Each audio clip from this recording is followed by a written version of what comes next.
تھا۔ سرزمین کراچی پاکستان کے مشہور و معروف عالم دین، بہترین خطیب، بہترین مبلغ عالی جناب الشیخ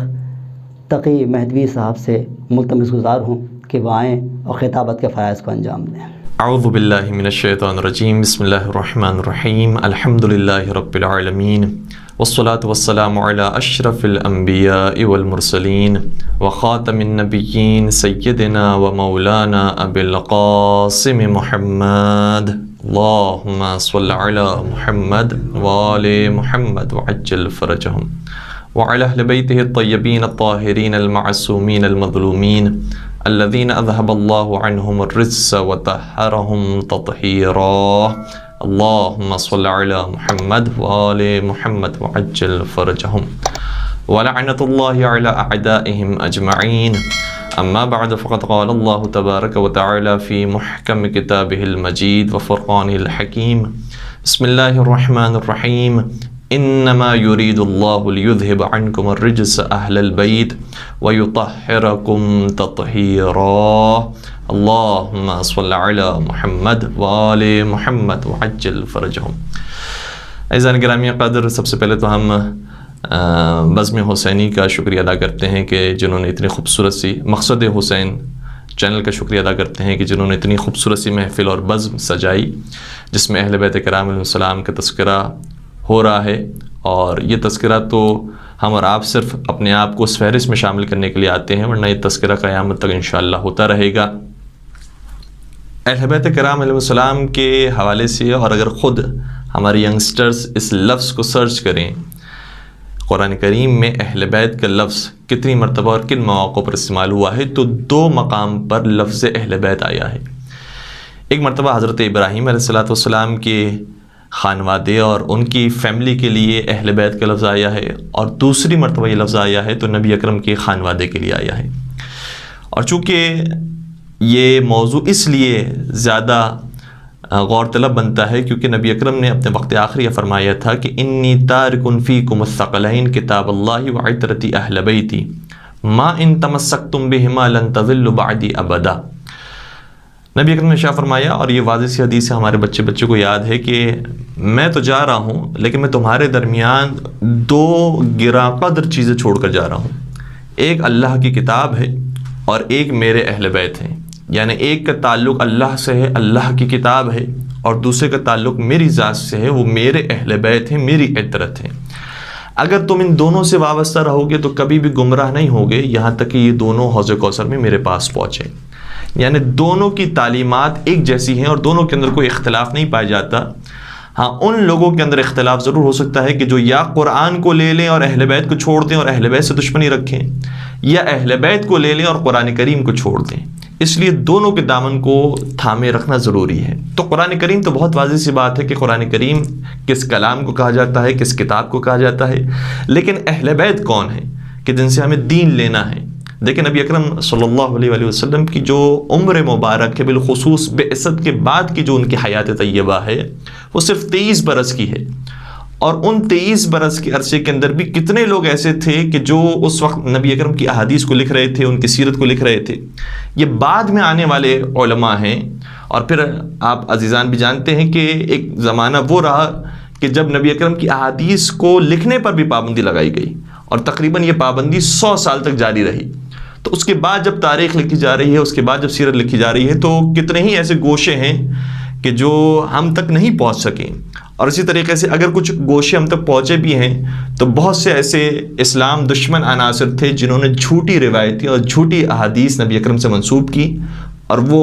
کتابوں کے اندر ذکر ہوئی۔ تو کوئی ایسا ہو جو بیان کرے کہ نبی اکرم کس طریقے سے زندگی گزارا کرتے تھے اور آج ہمیں کس طریقے سے زندگی گزارنی ہے۔ تو اگر دین لینا ہے تو بعض جو ہمارے برادران ہیں انہوں نے کام کیا کہ جو نبی اکرم کے اصحاب تھے ان سے دین لیا، اور اگر اصحاب باوفا ہیں تو ان سے بھی دین لیا جا سکتا ہے۔ لیکن میں کہوں گا کہ اصحاب باوفا میں اور اہل بیت کرام میں بہت بڑا فرق ہے۔ وہ فرق یہ ہے کہ صحابی کتنا ہی معتبر، کتنا ہی مقدس، کتنا ہی معصوم اور کتنا ہی پیارا کیوں نہ ہو، بہرحال وہ دائرہ اسلام میں آنے کے بعد مسلمان کہلا سکتا ہے، مومن کہلا سکتا ہے، صاحب ایمان کہلا سکتا ہے، لیکن کل ایمان کی سند نہیں پا سکتا۔ کل ایمان کی سند صرف اہل بیت کرام علیہ السلام کو ملتی ہے، عصمت کی سند صرف اہل بیت کرام علیہ السلام کو ملتی ہے۔ اس لیے دین اگر ہمیں لینا ہے تو اس سے لینا ہے کہ جو کل ایمان ہو۔ اب سوال یہ پیدا ہوتا ہے کہ جب قرآن کریم میں 2 مقامات پر صرف اہل بیت کا لفظ آیا ہے، ایک جناب ابراہیم علیہ السلام کی خانوادے کے لیے، ایک نبی اکرم کی خانوادے کے لیے، تو اہل بیت میں کون کون سے افراد شامل ہیں کہ جن سے ہمیں دین لینا ہے؟ دیکھیں یہ بہت واضح سی بات ہے کہ جب نبی اکرم یہ فرما کے جا رہے ہیں کہ قرآن اور اہل بیت ان میں کبھی جدائی نہیں ہوگی، تو اس کا مطلب بہت واضح سی بات ہے کہ خود اہل بیت میں آپس میں بھی کبھی جدائی نہیں ہوگی۔ یعنی جو بات پہلا کہنے والا ہے وہی دوسرا آ کر اس کی تائید کرے گا، اور جو دوسرا کہنے والا ہے وہ تیسرا آ کر اس کی تائید کرے گا۔ جس طریقے سے حضرت آدم علیہ السلام جو پیغام لے کر آئے اس کی تائید حضرت نوح علیہ السلام نے کی، حضرت نوح جو پیغام لے کر آئے اس کی تائید حضرت ابراہیم علیہ السلام نے کی۔ کبھی بھی انبیاء کے درمیان کوئی اختلاف نظر نہیں آئے گا۔ اسی طریقے سے جب اہل بیت اور قرآن میں اختلاف نہیں ہو سکتا تو خود اہل بیت کے اندر کیسے اختلاف ہو سکتا ہے؟ اور یہ کیسے ممکن ہے کہ کوئی ایسی جنگ بپا ہو جائے کہ جس میں خونی اور جانی دشمن بن کر کوئی شخص اہل بیت کے کسی فرد کے سامنے آ جائے اور ہم اسے بھی اہل بیت میں شامل کریں اور انہیں بھی اہل بیت میں سمجھے؟ اس لیے بہت واضح سی اور منطقی بات ہے کہ اہل بیت کا کوئی فرد آپس میں اختلاف رکھتا ہوا نظر نہیں آئے گا۔ اب سوال یہ پیدا ہوتا ہے کہ اہل بیت میں کون کون سے لوگ شامل ہیں؟ اور یہ جو آیت میں نے آپ کی خدمت میں ثناء کلام کے طور پہ پیش کی، جس میں ارشاد ہوتا ہے، اور آپ تمام کو یہ آیات حفظ ہوں گی، اور آیات یہ حفظ ہونا ضروری ہے ہمارے بچوں کے اور ہماری آنے والی نسلوں کے لیے بھی یہ پیغام ہمیں چھوڑ کر جانا ہے کہ ان باتوں کو ہمیشہ یاد رکھا جائے۔ کہ ارشاد ہوتا ہے کہ انما یرید اللہ لیذھب عنکم الرجس اہل البیت ویطہرکم تطہیرا، اللہم صل علی محمد وآل محمد، کہ پروردگار کا صرف اور صرف ارادہ یہ ہے کہ آپ اہل بیت سے رجس کو دور کر دیں، نجاست کو دور کر دیں، غلاظت کو دور کر دیں، اور جو گمراہی ہے، گناہ ہے، نافرمانی ہے، جتنے بھی برائیاں ہیں ان سب کو دور کر دیں، وَيُطَهِّرَكُمْ تَطْهِيرًا، اور آپ کو پاک و پاکیزہ بنا دیں۔ تو یہ عصمت پر بہت بڑی دلیل ہے۔ اب سوال یہ پیدا ہوتا ہے کہ یہ اہل بیت میں افراد کون کون سے شامل ہیں؟ تو ہم اپنی کتابوں کے حوالے پیش نہیں کر رہے ہیں، ہم خود اپنے برادران کی اور دیگر مسلمان مذاہب سے مسالک سے تعلق رکھنے والے، اور الحمدللہ تمام مکاتب فکر نے اس روایت کو نقل کیا ہے۔ صحیح مسلم کے اندر یہ روایت پائی جاتی ہے، اور یہ روایت جناب عائشہ سے منقول ہے۔ وہ یہ فرماتی ہیں کہ نبی اکرم میرے حجرے سے خارج ہوئے، خرج النبی، نبی اکرم میرے حجرے سے باہر نکلے، وعلیہ مرط مرحل من شعر اسود، اور انہوں نے اپنے دوش پر جو عبا پہنی ہوئی تھی وہ سیاہ رنگ کے بالوں سے بنی ہوئی تھی، یعنی جانور کے سیاہ رنگ کے بالوں سے بنی ہوئی تھی، اور اس حالت میں داخل ہوئے، اور اس حالت میں میرے حجرے سے باہر تشریف لے گئے، پھر کسی اور کے حجرے میں تشریف لے گئے، اور کس کے حجرے میں گئے اس روایت میں ذکر نہیں ہوا، لیکن انشاءاللہ میں آپ کی خدمت کی روایت بھی پیش کروں گا تو واضح ہو سکے گا کہ کس کے حجرے میں تشریف لے گئے تھے۔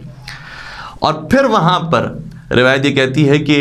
امام حسن علیہ السلام تشریف لائے، امام حسین علیہ السلام تشریف لائے،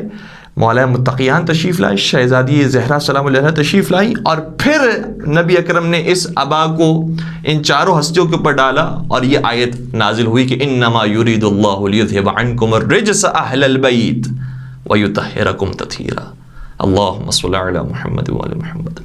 کہ یہ اہل بیت ہیں کہ جن سے پروردگار نے رجس کو دور کر دیا ہے۔ تو اتنا تو طے ہو گیا کہ جن کے حجرے سے نکل کر آئے ہیں وہ اہل بیت میں شامل نہیں ہیں۔ اگر وہ بھی اہل بیت میں شامل ہوتی تو نبی اکرم خود ان کے حجرے میں ان 4 افراد کو شامل کرتے اور پھر اس بی بی کو بھی شامل کرتے، لیکن وہاں سے باہر نکل گئے۔ تو جسے نبی اکرم شامل نہ کریں، کیا کوئی امتی یہ جرت کر سکتا ہے کہ اسے اہل بیت میں شامل کر لیں؟ جسے نبی خارج کر دیں اسے ہم اور آپ داخل نہیں کر سکتے۔ اور یہ ایک روایت صحیح مسلم کے اندر موجود ہے۔ پھر سنن ترمذی کو دیکھیے، یہ سائے ستہ میں سے ایک اہم ترین کتاب ہے برادران اہل سنت کی، اس کے جملے ہیں اور اس میں بتایا گیا ہے کہ کس کے حجرے میں نبی اکرم تشریف لے گئے تھے۔ جناب ام سلمہ، ام المومنین جناب ام سلمہ یہ روایت کرتی ہیں کہ نبی اکرم میرے حجرے میں تشریف لائے، اور پھر بعینہ وہی روایت کہ بیان فرمایا کہ پھر امام حسن داخل ہوئے، امام حسین داخل ہوئے، جناب مولا کائنات داخل ہوئے، جناب فاطمہ زہرا سلام علیہ داخل ہوئی، اور پھر جب یہ آیت نازل ہوئی تو جناب ام سلمہ فرماتی ہیں کہ میں نے سوال کیا کہ وَأَنَا مَعَكُمْ یا رسول اللہ، کیا میں بھی آپ کے ساتھ آ جاؤں یا رسول اللہ؟ تو نبی اکرم نے، سنن ترمذی کا جملہ یہ ہے، اور دیگر روایات کے اندر اور بھی جملے موجود ہیں، جیسے علامہ سیوطی نے در المنصور کے اندر لکھا ہے کہ بی بی نے سوال کیا یا رسول اللہ الست من اہل بیت، یا رسول اللہ کیا میں اہل بیت میں سے نہیں ہوں؟ باقاعدہ جملے جو میں ترجمہ آپ کی خدمت عرض کر رہا ہوں، نبی اکرم نے شاہ فرمایا، اور وہاں پر بھی یہ جملے ہیں کہ انکی الی خیر، آپ خیر کے راستے کی طرف تو ہیں لیکن اہل بیت میں سے نہیں ہیں۔ یعنی گویا نبی اکرم کہنا چاہ رہے ہیں کہ یہ اہل بیت تو خود خیر ہیں، آپ خیر کے راستے کی طرف تو آ سکتی ہیں لیکن خود خیر نہیں بن سکتی۔ یہ ہستیاں وہ ہیں کہ جن کا تعلق پروردگار سے ہے، پروردگار کی بھیجی ہوئی ہستیاں ہیں۔ اور اسی روایت کے اندر جسے ہم نے آپ کی خدمت عرض کیا در المنصور میں باقاعدہ آگے کا جملہ یہ ہے کہ انکی الی خیر انکی من ازواج النبی، آپ نبی کی ازواج میں سے تو ہیں لیکن نبی کے اہل بیت میں سے نہیں ہیں۔ تو اہل بیت نبی ہونا اور ہے، ازواج نبی ہونا اور ہے۔ اور نبی اکرم جو فرما کے جا رہے ہیں کہ میرے بعد جب تمہیں دین لینا ہے تو کہاں سے لینا ہے؟ ایک قرآن سے لینا ہے، دوسرا ازواج نبی نہیں فرمایا، اصحاب نبی نہیں فرمایا، فرمایا اہل بیتی، میرے اہل بیت سے لینا ہے۔ تو جو اہل بیت کے اندر شامل ہو ہمیں اس سے دین لینا چاہیے۔ اور پھر اس روایت کو ذکر کرنے کے بعد کئی سارے علماء نے اور خود علماء اہل سنت نے ان روایتوں کو ذکر کیا ہے۔ الحمدللہ ہمارے یہاں پر ممبروں سے بیان بھی ہوتے رہتی ہیں، اور کئی سارے ہمارے شیعہ مومنین کو یہ روایات حفظ بھی ہیں، الحمدللہ حفظ ہونی چاہیے۔ کس شان کے ساتھ نبی اکرم نے کتنے متعدد مقامات پر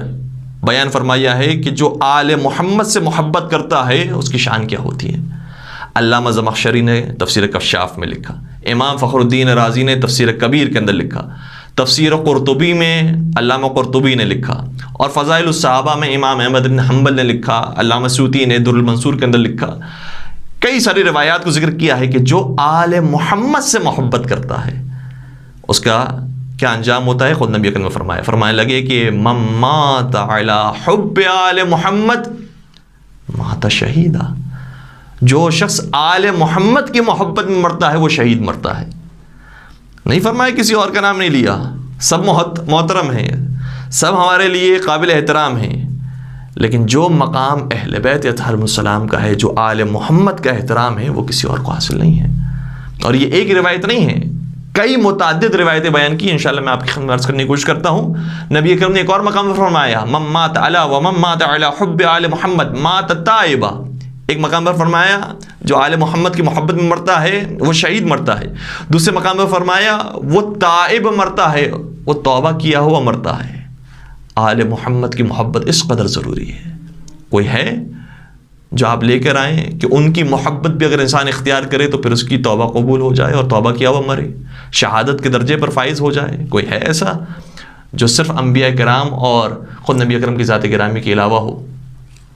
تو یہ آل محمد وہ ہیں کہ جن کی محبت سے انسان توبہ کیا ہوا مرتا ہے۔ تیسری روایت الا ومن مات علی حب آل محمد مات مؤمنا مستکمل الایمان، جو شخص آل محمد کی محبت میں مرتا ہے وہ مؤمن میں مرتا ہے اور اس کا ایمان بھی کامل ہو جاتا ہے۔ عجیب بات ہے، یعنی یہ کل ایمان وہ ہیں کہ جن کی محبت اگر انسان اختیار کرے تو خود کل ایمان سے قریب ہو جاتا ہے، مستکمل الایمان۔ چوتھی روایت الا ومن مات علی حب آل محمد بشرہ ملک الموت بالجنت ثم منکر ونکیر، جو شخص آل محمد کی محبت میں مرتا ہے تو ملک الموت پہلے اسے جنت کی بشارت دیتا ہے۔ اللہ اکبر! انسان کو کیا چاہیے جب موت کے وقت خود انسان کو اتنا سکون ہو کہ ملک الموت آ کر بشارت دے تجھے جنت کی۔ اور یہ ہماری کتابوں کی روایت عرض نہیں کر رہا، کتب اہل سنت عرض کر رہا ہوں کہ ملک الموت آ کر بشارت دیتا ہے جنت کی، پھر منکر و نکیر بشارت دیتے ہیں جنت کی۔ پانچویں روایت الا ومن مات علی حب آل محمد، جو آل محمد کی محبت میں مرتا ہے یزف الی الجنت کما تزف العروس الی بیت زوجها، تو پروردگار اسے جنت کی طرف ایسے دلہا بنا کر لے کر جاتا ہے کہ جیسے کسی دلہن کو اس کے شوہر کے گھر کی طرف لے جایا جاتا ہے۔ اس شان کے ساتھ، اس سجاوٹ کے ساتھ اسے جنت کی طرف پیش کیا جاتا ہے، یعنی گویا پروٹوکول کے ساتھ وہ جنت میں داخل ہو رہا ہوتا ہے۔ چھٹی روایت نبی اکرم شاہ فرماتے ہیں الا ومن مات علی حب آل محمد فتح له فی قبرہ بابان الی الجنہ، جو شخص آل محمد کی محبت میں مرتا ہے تو پروردگار اس کی قبر میں ہی جنت کی طرف 2 دروازے کھول دیتا ہے، جس دروازے سے جانا چاہے وہ جنت کی طرف جائے۔ 7ویں روایت نبی اکرم شاہ فرماتے ہیں من مات علی حب آل محمد جعل اللہ قبرہ مزار ملائکۃ الرحمہ، بہت اہم روایت۔ نبی اکرم شاہ فرماتے ہیں کہ جو آل محمد کی محبت میں مرتا ہے تو پروردگار اس کی قبر کو ملائکہ کے لیے مزار قرار دیتا ہے۔ آج یہ بحث ہو رہی ہے کہ ہم اہل بیت کی قبر کی زیارت کر سکتے ہیں یا نہیں کر سکتے، یہ اہل بیت کی بات نہیں ہو رہی، اہل بیت کے چاہنے والوں کی بات ہو رہی ہے۔ جو اہل بیت کی محبت میں مر جائے خود اس کی قبر ملائکہ کے لیے زیارت گاہ بن جاتی ہے، تو اہل بیت کا کیا مقام ہوگا۔ 8ویں روایت، البتہ اس روایت کو خود بعض علماء اہل سنت نے قبول کیا ہے اور بعض نے قبول نہیں کیا ہے، لیکن بہرحال میں چونکہ پیش کر رہا ہوں علامہ زمخشری کی کتاب تفسیر کشاف سے، لہٰذا عرض کر رہا ہوں کہ نبی اکرم نے شاہ فرمایا من مات علی حب آل محمد مات علی السنت والجماعہ، جو شخص آل محمد کی محبت میں مرتا ہے وہ سنت اور جماعت پر مرتا ہے، یعنی وہ بھی مجبور ہو رہے ہیں کہ اس روایت کو کسی انداز سے داخل کریں کہ اہل سنت والجماعت والے بھی آل محمد سے محبت کرتے ہیں، اور ہیں بہت سارے اہل سنت ہیں لیکن بہرحال وہ محبت کرتے ہیں، عقیدت رکھتے ہیں آل محمد سے، لیکن کچھ ناسبی افراد، اور انہیں خود اہل سنت نے مسلسل جدا کرنے کی کوشش کی ہے کہ ان کا اہل سنت سے کوئی تعلق نہیں ہے اور ہمارا ان سے کوئی تعلق نہیں ہے۔ ان کو الگ کرنا چاہیے کہ جو آل محمد کے دشمن ہیں، جو اہل بیت کرام علیہ السلام کے دشمن ہیں۔ اور بہرحال کسی نے کیا خوب بات کہی اور بلکہ کتاب بھی لکھی کہ شیعہ ہی حقیقت میں سنی ہے، کیونکہ سنی کہا جاتا ہے سنت پر عمل کرنے والے کو، تو شیعہ ہی سنت رسول پر عمل کرنے والے ہیں۔ سب سے زیادہ امام صادق نے جو روایتیں بیان کی ہے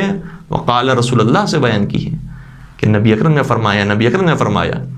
تو ہم جس دین کو، جس مذہب کو ماننے والے ہیں وہ خود حقیقت میں سنت رسول کے مطابق رسول اللہ کا بتایا ہوا دین ہے۔ 9ویں روایت، اور اب 3 روایتیں جو پیش کی، مجھے نہیں معلوم یہ 3 کیوں پیش کی، شاید کچھ سوچ کر ہی پیش کی ہوگی 3،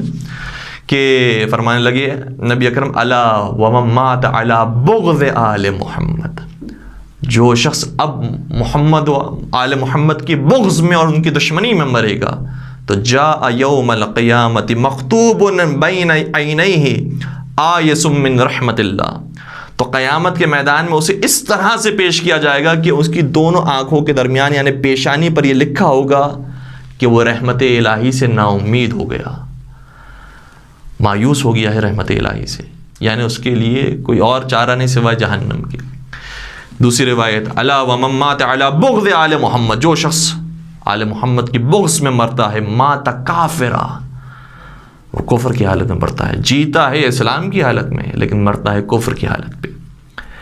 اور آخری روایت اس کتاب کی، نبی اکرم نے شاہ فرمایا الا ومن مات علی بغض آل محمد لم یشم رائحۃ الجنہ، جو شخص آل محمد کی دشمنی میں مرتا ہے تو جنت تو بہت دور کی بات، وہ جنت کی خوشبو بھی نہیں سونگھ سکے گا۔ پروردگار اس کیفیت سے انسان کو بچائے اور زیادہ سے زیادہ انسان کے دل کو محبت محمد و آل محمد سے سرشار فرمائے۔ اور یہ جو آیت ہے جس میں اہل بیت کا ذکر آ رہا ہے، آیت تطہیر، اس آیت کے شان نزول کے بارے میں وہ اتنا متعصب شخص جس نے پوری کتاب بھر دی ہے پنجتن پاک کے حوالے سے، مغلظات سے، لیکن اس کے باوجود بھی ابن تیمیہ نے اپنی کتاب منہاج السنہ میں لکھا ہے کہ یہ آیت نازل ہوئی ہے تو فاطمہ زہرا، علی مرتضیٰ، امام حسن، امام حسین کی شان میں نازل ہوئی۔ ہاں البتہ بعد میں کہا ہے کہ اس سے کوئی عصمت ثابت نہیں ہوتی، امامت ثابت نہیں ہوتی، تو یہ بھی تعجب ہوتا ہے اور ان کی عقل پر ماتم کرنے کا دل چاہتا ہے کہ نبی اکرم نے، کہ پروردگار عالم نے اتنی اہم آیت قرآن کریم میں نازل کی، اہل بیت کی طہارت کا ذکر ہو رہا ہے، ازواج کو باہر کیا جا رہا ہے، اصحاب کو باہر کیا جا رہا ہے، صرف یہ 4 افراد وہ ہیں کہ جو ابائے رسول کے اندر شامل ہیں، اور اس کے بعد یہ سوال ہو رہا ہے کہ اس سے کوئی عصمت ثابت نہیں ہوتی، اس سے کوئی امامت ثابت نہیں ہوتی، بس یہ ایسے ہی فضیلت کے اندر اور شان کے اندر بیان کر دیا۔ تو کم از کم یہ تو ثابت ہو گیا کہ یہ ہستیاں اور ہیں، اور وہ جو چادر سے باہر رہ گئیں ہستیاں وہ اور ہیں۔ یہ بالکل گویا کشتی نوح کی مثال ہے، اور یہ خود نبی اکرم نے بھی دی ہے کہ اہل بیت کی مثال کشتی نوح کی طرح ہے، مثل اہل بیتی کمثل سفینۃ نوح، میرے اہل بیت کی مثال کشتی نوح کی طرح ہیں، جو اس میں سوار ہو گیا وہ نجات پائے گا۔ تو کشتی کے اندر ہر کوئی نہیں آتا، کوئی کشتی سے باہر ہے، کوئی کشتی کے اندر ہے۔ تو جو چادر کے اندر آنے والے ہیں وہ اور ہیں، اور جو چادر کے باہر رہ جانے والے ہیں وہ اور ہیں۔ درود پڑھ دیجیے گا محمد وآل محمد پر، اللہم صلی علی محمد وآل محمد وعجل فرجہ۔ اور پھر ایک بڑی خوبصورت روایت ہے جو خود اہل سنت کتابوں کے اندر پائی جاتی ہے کہ 5 ہستیاں صرف اس ابا کے اندر موجود نہیں ہیں، اس قصہ کے اندر 5 ہستیوں کے علاوہ بھی 2 اور ہستیاں ہیں جو موجود ہیں، اور یہ بھی میں اپنی کتاب سے نہیں، خود اہل سنت کتاب سے آپ کی خدمت عرض کر رہا ہوں۔ علامہ سیوطی نے بیان کیا، فرماتے ہیں کہ جب یہ آیت نازل ہوئی تو جناب ام سلمہ فرماتی ہیں کہ میرے گھر میں 7 افراد موجود تھے، 7 افراد موجود تھے۔ کون کون سے؟ نبی، حضرت علی، حضرت زہرا، حضرت امام حسن، حضرت امام حسین۔ پھر فرماتی ہیں کہ میرے گھر کے اندر جبرائیل اور میکائیل بھی آئے تھے۔ اور پھر یہ آیت نازل ہوئی ہے کہ انما یرید اللہ لیذھب عنکم الرجس اہل البیت ویطہرکم تطہیرا، اللہ اکبر۔ اور پھر جناب جبرائیل بھی، تفسیر امام حسن عسکری علیہ الصلوۃ والسلام سے ایک روایت آپ کی خدمت اور ہدیہ کروں۔ 11ویں سرکار بیان فرماتے ہیں کہ یہ آیت جب نازل ہوئی اور جبرائیل امی کی شان میں بھی آیت تھی، تو جب جبرائیل نے دوبارہ پرواز کی اور ملائکہ کی صف میں تشریف لے گئے تو ملائکہ نے ان کے نور کو دیکھ کر تعجب کیا۔ وہ جبرائیل جو ویسے ہی اتنے نورانی، ملائکہ نے ان کے نور کو دیکھا، کہا کہ یا جبرائیل، اے جبرائیل، آپ کا نور ویسا نہیں ہے کہ جیسے پہلے تھا، آپ کے نور کے اندر بہت اضافہ ہو گیا ہے، آپ بہت زیادہ نورانی تر ہو گئے ہیں، اس کی وجہ کیا ہے؟ تو جناب جبرائیل نے کہا پہلے تک میرے لیے اہل بیت کی آیت نازل نہیں ہوئی تھی، میں اہل بیت میں شامل نہیں تھا، اب میں محمد و آل محمد کی ایک ساتھ زیارت کر کے آ رہا ہوں، ان کی زیارت کی وجہ سے پروردگار نے میرے نور کے اندر اضافہ کر دیا۔ تو جن کے نور میں محمد و آل محمد کی زیارت کرنے کے بعد اضافہ ہو جائے، جو فرشتہ ہونے کے باوجود بھی نور میں اضافہ کر لے، تو ہم جیسے خاکی افراد اگر ان کی زیارت کر لیں تو ہمارے ایمانی نور کے اندر کس قدر اضافہ ہوگا۔ اور پھر جب یہ روایت بھی متعدد کتب اہل سنت کے اندر پائی جاتی ہے، لیکن اس کا بیک گراؤنڈ بھی ہم آپ کی خدمت عرض کریں کہ قرآن کریم کی ایک آیت نازل ہوئی ہے، وہ یہ ہے کہ وَأْمُرْ أَهْلَكَ بِالصَّلَاةِ، اے رسول آپ اپنے اہل کو یعنی اہل بیت کو نماز کا حکم دیجیے۔ اور یہ بھی بہت اہمیت رکھتی ہے چیز، خود اہل بیت رسول کو باقاعدہ نماز کا حکم دینے کا فرمان پروردگار کی طرف سے جاری ہوا، نبی اکرم کو حکم ہوا کہ آپ اپنے اہل بیت کو نماز کا حکم دیجیے۔ اس لیے نبی اکرم اہل بیت رسول کے در پر جاتے تھے اور وہاں پر جا کے نماز کا حکم دیا کرتے تھے۔ اور یہ علامہ سیوطی نے باقاعدہ روایت بیان کی ہے کہ 9 مہینے تک لگاتار اللہ کا رسول در علی اور در سیدہ پر آتا ہے، اور روزانہ 1 مرتبہ نہیں ہے، بلکہ روایت کا جملہ یہ ہے، علامہ سیوطی نے لکھا کہ روزانہ 5 مرتبہ کائنات کا رسول در سیدہ پر، در علی پر آ کر اس طرح سے کہتے ہیں کہ السلام علیکم ورحمۃ اللہ وبرکاتہ، اور پھر اس آیت کی تلاوت کرتے ہیں کہ انما یرید اللہ لیذھب عنکم الرجس اہل البیت ویطہرکم تطہیرا۔ گویا بار بار نبی اکرم روزانہ 5 مرتبہ بیان کرنا چاہ رہے ہیں کہ جس طریقے سے تم اپنی نماز کو یاد کر چکے ہو، اسی طریقے سے فرمان کو بھی یاد کر لو کہ یہ آیت اگر نازل ہوئی ہے تو یا علی مرتضیٰ کی شان میں ہے، یا فاطمہ زہرا کی شان میں، یا حسن مجتبیٰ کی شان میں، یا حضرت سرکار سید الشہداء کی شان میں، ان ہستیوں کی شان میں یہ آیت نازل ہوئی ہے۔ اور پھر فرماتے تھے کہ الصلاۃ یرحمکم اللہ، نماز، اور پھر فرماتے تھے کہ پروردگار کی رحمتیں تم پر نازل ہو۔ 9 مہینے تک باقاعدہ آ کر 5 مرتبہ اس طریقے سے بیان کرتے رہے۔ پروردگار انشاءاللہ توفیق دے ہم سب کو کہ ہم محمد و آل محمد سے ہمیشہ جڑے رہیں، اور ہدایت ہر ایک کے لیے انشاءاللہ ہم طلب کریں۔ ایک بہت مشہور شخصیت الازہر یونیورسٹی کے پرنسپل علامہ یوسف قرضاوی، 10 سال پہلے کا تقریباً یہ واقعہ ہے کہ ان کے بیٹے، یعنی میں بات کر رہا ہوں اہل سنت کے جو سب سے بڑے امام ہیں، خود ان کے بیٹے 10 سال پہلے شیعہ ہو گئے۔ کیوں؟ خود انہوں نے کتابوں کو دیکھا، اتنے اہل بیت رسول کے فرامین کو دیکھا، ان کی فضیلتوں کو دیکھا کہ معترف ہو گئے کہ اگر نبی اکرم کے بعد ہمیں کسی سے دین حاصل کرنا چاہیے تو وہ صرف اور صرف اہل بیت کرام علیہ السلام ہیں۔ اور باقاعدہ پھر انہوں نے آ کر ایران کا دورہ کیا، زیارت کی، اور انہوں نے اعلان کیا کہ مکتب اہل بیت کو انہوں نے قبول کیا ہے۔ تو یہ افراد ہمیشہ رہے ہیں، اور یہ جو ہدایت کا چراغ اہل بیت کرام علیہ السلام کی صورت میں جلا ہے، جس طریقے سے خود روایت کا جملہ یہ ہے کہ ان الحسین مصباح الہدی و سفینۃ النجاہ، حسین ہدایت کا چراغ ہے، کربلا ہدایت لے کر آتی ہے، اہل بیت ہدایت لے کر آتے ہیں۔ انہدام جنت البقیع کا جو واقعہ ہے اسے تازہ اسی لیے رکھنا ہے کیونکہ اس سے ہدایت مل رہی ہے لوگوں کو۔ انشاءاللہ پروردگار تمام افراد کی ہدایت فرمائے، اور جو ہدایت کے راستے پر ہیں انہیں اس پر ثابت قدم رہنے کی توفیق عطا فرمائے۔ پروردگار عالم میثم تمار کا، عمار یاسر جیسوں کا حوصلہ ہم سب کو عطا فرمائے۔ پروردگار محبت محمد و آل محمد سے ہمارے دلوں کو سرشار فرمائے، ان کی زیارات کرنے کی ہم سب کو توفیق عطا فرمائے، ان کی شفاعت سے ہم سب کو بہرہ مند فرمائے، اور پروردگار تمام شیعان حیدر کرار کی جان مال سے تو آبرو کی حفاظت فرمائے، اور قائم آل محمد حضرت امام زمانہ عجل اللہ تعالیٰ فرج الشریف کی ظہور پر نور میں تعجیل فرمائے، اور ہمیں ان کے اعوان و انصار عاشقین و محبین میں شمار فرمائے۔ ربنا تقبل منا انک انت السمیع العلیم وتب علینا انک انت التواب الرحیم برحمتک یا ارحم الراحمین۔